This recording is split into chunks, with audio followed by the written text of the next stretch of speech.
Assalamualaikum warahmatullahi wabarakatuh. Bismillah walhamdulillah. Wassalatu wassalamu ala rasulillah Muhammad ibn Abdullah.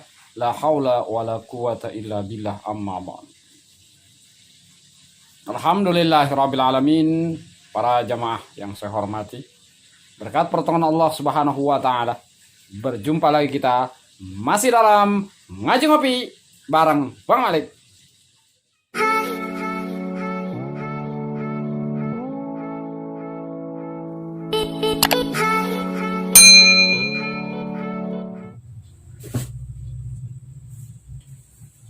Para jamaah yang saya hormati, untuk kali ini saya akan mencoba untuk belajar bercerita mengenai perjalanan salah satu di antara jamaah al-mujahadah, yang semoga dari cerita kecil ini ada pelajaran yang mungkin bisa kita ambil, atau mungkin bisa menjadi semacam lecutan semangat untuk jamaah-jamaah yang baru tentunya.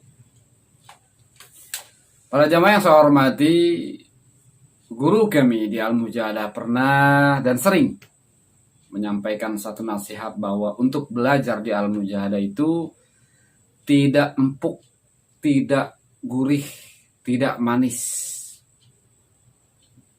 Jadi gambarannya begitu banyak permasalahan dan hal-hal yang mungkin kurang enak yang akan kita temui di dalam perjalanan belajar di Al-Mujahadah. Untuk kali ini kami mulai dari perjalanan seorang jamaah Al-Mujahadah. Berawal di tahun 1999,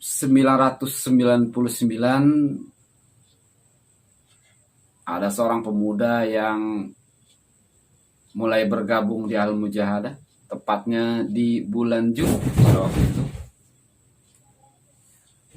Berawal dari perkenalannya kepada seorang guru SD.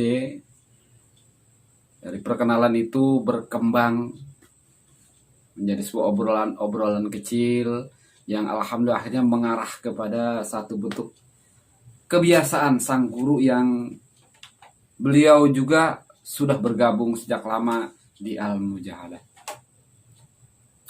Alhamdulillahirabbil alamin. Dari perkenalan kecil itu berlanjutlah sang pemuda ikut bergabung di Al-Mujahadah. Dan pada saat itu sang pemuda sudah bekerja di sebuah perusahaan sebagai office boy pada waktu itu, yaitu masuk tahun yang kedua. Lalu sang guru ini memberikan nasihat kepada pemuda ini bahwa kalau kamu masuk di Al-Mujahadah, kamu bisa berhenti dalam bekerja yang saat ini kamu sedang tekuni. Tapi sang pemuda menjawab, ya tidak masalah kalau memang saya harus berhenti kerja. Dengan motivasi awal ingin belajar pengobatan sang pemuda ini, karena sang pemuda mempunyai pengalaman kurang pas dalam kehidupan kesehariannya, yaitu pada saat adiknya yang perempuan pada waktu itu sakit, ingin berobat ke dokter, tidak ada uang. Waktu itu belum ada BPJS, kartu-kartu dan jamin dari pemerintah pada waktu belum ada. Mau berobat ke alternatif, ya bahasanya misalnya dukun-dukun kampung, juga tidak punya uang. Sehingga terbersit di dalam hati sang pemuda ini ingin belajar pengobatan dan berjanji dalam hatinya akan siap membantu siapapun yang butuh pengobatan tanpa harus membayar. Seperti itulah tekad sang pemuda ini. Sehingga dengan awal niat itu, sang pemuda ikut bergabung di Al-Mujahadah. Tepat pada tanggal 17 Agustus 1999 malam Selasa pada waktu itu, pemuda ini dibuka. Karena di Al-Mujahadah ada istilah dibuka setelah menyelesaikan wirid selama kurang lebih 50 hari. Tapi pada waktu itu pemuda ini belum 50 hari, yaitu malam yang ke-38. Gitu. Inilah yang pernah kami bahas di video-video sebelumnya gitu, bahwa setelah kami menanyakan ke Tasik, ternyata syarat yang pertama itu 50 hari. Tapi pada waktu itu tidak dilihat dari 50 harinya. Kalau memang menurut pengurusnya sudah layak untuk dibuka, maka akan dibuka gitu. Berapapun malam yang baru dilalui atau belum 50 hari oleh sang jamaah. Begitupun pemuda ini. Cerita terus berlanjut gitu. Dan benar apa yang pernah dikatakan oleh guru sekolah tadi yang diikutnya itu, bahwa dia akan berhenti bekerja. Setelah masuk tahun yang kedua, sang pemuda berhenti bekerja dengan satu permasalahan di tempat bekerjanya. Gitu. Tapi pemuda ini terus ngaji, terus belajar sampai sekian lama, sampai setahun 2 tahun dia belajar. Dan dalam perjalanannya gitu, pemuda ini begitu banyak mendapatkan fitnah, begitu banyak mendapatkan hinaan, cacian dan makian, baik dari pihak keluarganya sendiri, dari lingkungannya, masyarakatnya, dan lain sebagainya. Karena sebenarnya pemuda ini sebelum bergabung di Al-Mujahadah itu aktif di lingkungan, di masjid, di musola, di taklim, dan pergaulan-pergaulan di sekitar tempat tinggalnya. Sering tergabung dalam kepanitiaan 17 Agustus, Maulid, dan lain sebagainya. Bahasanya sangat aktif pemuda ini. Tapi begitu pemuda ini masuk dan bergabung di Al-Mujahadah, semuanya hilang. Pemuda ini dicap sebagai kafir. Pemuda ini dianggap belajar ilmu sesat. Bahkan di kemudian hari gitu, sudah ada laporan masuk ke kantor kelurahan di tempat daerah tinggalnya sebagai pemimpin pengajian aliran sesat pada waktu itu. Semua teman-teman menjauhinya, lingkungan menjauhinya. Sampai ada satu kejadian di mana pada saat pemuda ini keluar rumah pada waktu itu jam 8 malam, mau membeli kopi. Kebetulan pemilik warung ini bagian dari sahabatnya pemuda ini juga, teman dekatnya. Pada saat pemuda ini datang ke warung itu, dari kejauhan terlihat bahwa di depan warung itu begitu banyak orang berkumpul. Ya ngobrol kan, bercanda sambil menunggu ngantuk, biasanya seperti itu. Begitu melihat pemuda ini datang, semua yang berkumpul itu pergi. Tinggal satu, yaitu pemilik warung itu sendiri. Begitu pemuda sampai di warung, buka pintu, beli kopi, yang punya warung masuk ke kamar. Sampai pemuda ini sendiri di warung. Wah, gimana ini? Bisa dibayangkan. Gitu. Karena pemuda ini sudah dicap sebagai kafir, dicap sebagai penganut gitu, ajaran sesat, gitu. Dianggap sudah menyimpang dari agama pada waktu itu, sehingga ditinggalkan oleh lingkungannya yang dulunya lingkungan itu telah tempat dia berbagi, bercanda lain sebagainya. Sering ngaji bareng, ke taklim bareng, ke masjid bareng, kerja bakti bareng, dan semuanya dan sebagainya. Tapi begitu pemuda ini belajar di Al-Mujahadah, semua lari, semua menghindar, semua menghina. Tapi pemuda ini tidak mundur sedikit pun, maju terus. Cuma solusinya pemuda ini menghindari pergaulan lingkungannya, dan dia 1 tahun kurang lebih menghindari lingkungan di sekitar rumahnya. Dia lebih banyak bergaul di luar. Dia cari teman lain. Dia lebih fokuskan kepada pengajian, kepada didikan Al-Mujahadah, mendekatkan diri kepada wadahnya, kepada pengurusnya, lain sebagainya. terus berjalan sampai kurang lebih 1 tahun. Setelah 1 tahun, pelan-pelan, perlahan-perlahan, semua yang dulu pernah meninggalkannya, yang pernah menghinanya, yang pernah memaki-makinya, kembali mendekati sang pemuda. Dan banyak di antara orang-orang yang dulu menghina, orang-orang dulu mencaci maki, memfitnah, banyak yang meminta tolong kepada sang pemuda itu sendiri. Alhamdulillah, berkat pertolongan Allah dan didikan dari Al-Mujahadah, sang pemuda tidak mempermasalahkan itu. Pada saat teman-temannya meminta bantuan dan pertolongan, dia belajar untuk membantu dan menolong sekemampuannya, sebisanya tanpa menyimpan dendam sedikit pun. Sampai akhirnya semua kembali kepada semula.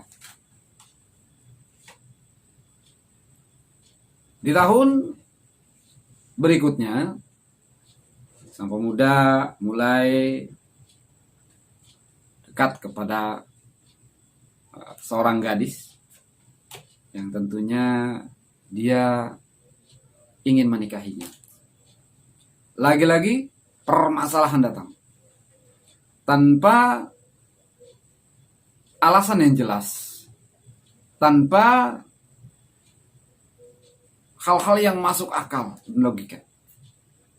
Kedua belah pihak keluarga tidak menyetujui hubungan pemuda ini dengan sang gadis. Baik keluarga sang pemuda, lebih-lebih keluarga sang gadis. Tapi pemuda ini jalan terus. Gitu. Sampai pemuda ini lagi-lagi kena fitnah, dihina, dijauhkan, dan lain sebagainya. Sampai sang gadis dituduh sudah melakukan hal-hal yang dilarang oleh agama. Sang pemuda dituduh berbuat yang tidak-tidak. Sang pemuda dijauhkan dari semuanya. Namun dengan tekad yang kuat, dengan niat yang tulus, pemuda ini belajar untuk melangkah,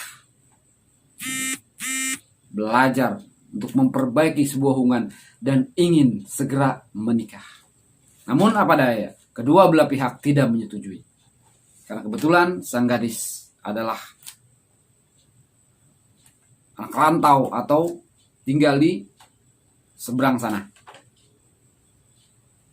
Tapi karena tekad dan niat yang kuat, akhirnya sang pemuda nekat itu menulis surat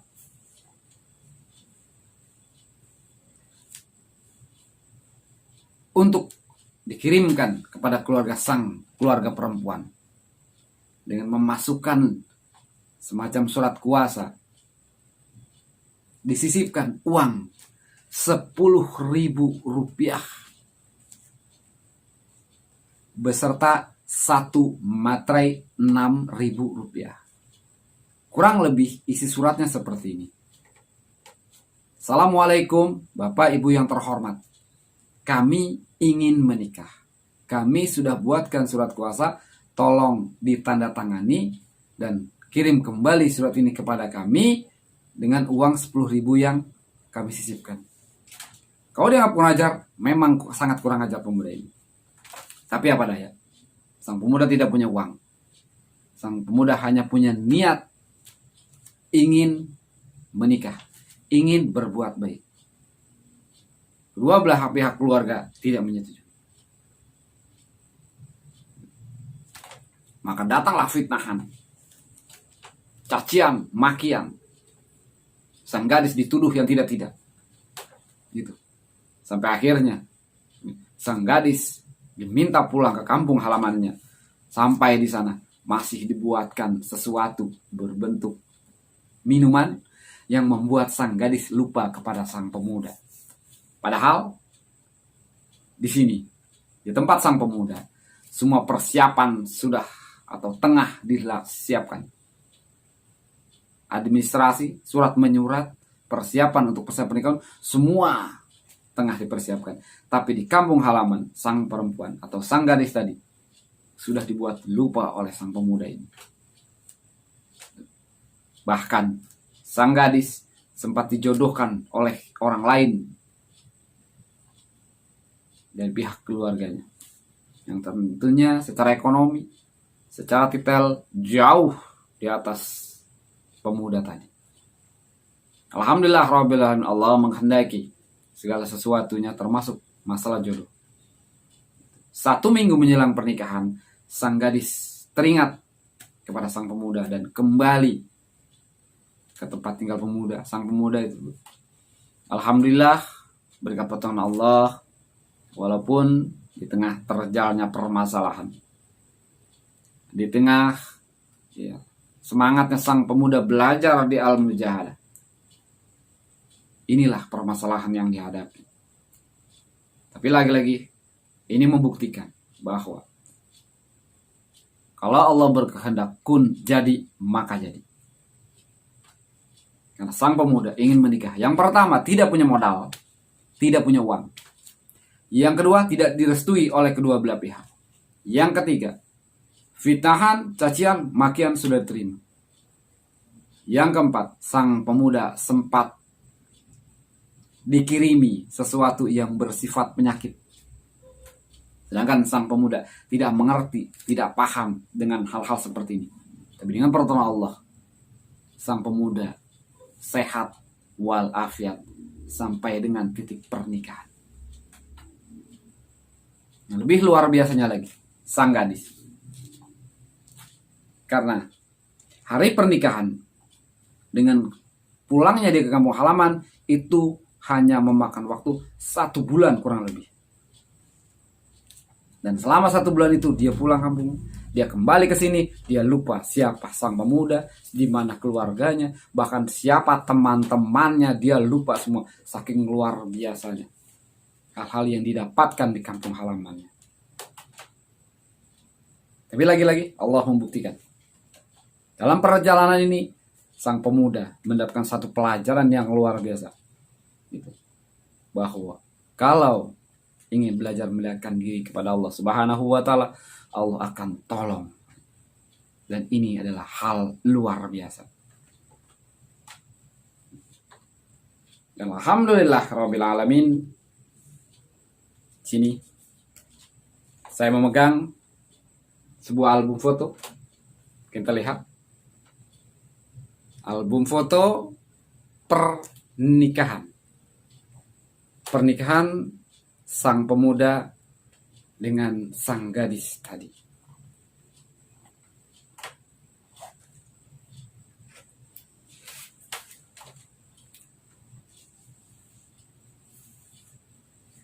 Tepat pada tanggal 21 Desember tahun 2003, Allah mempersatukan pemuda dan gadis itu dengan tali pernikahan. Inilah foto album sang pemuda itu.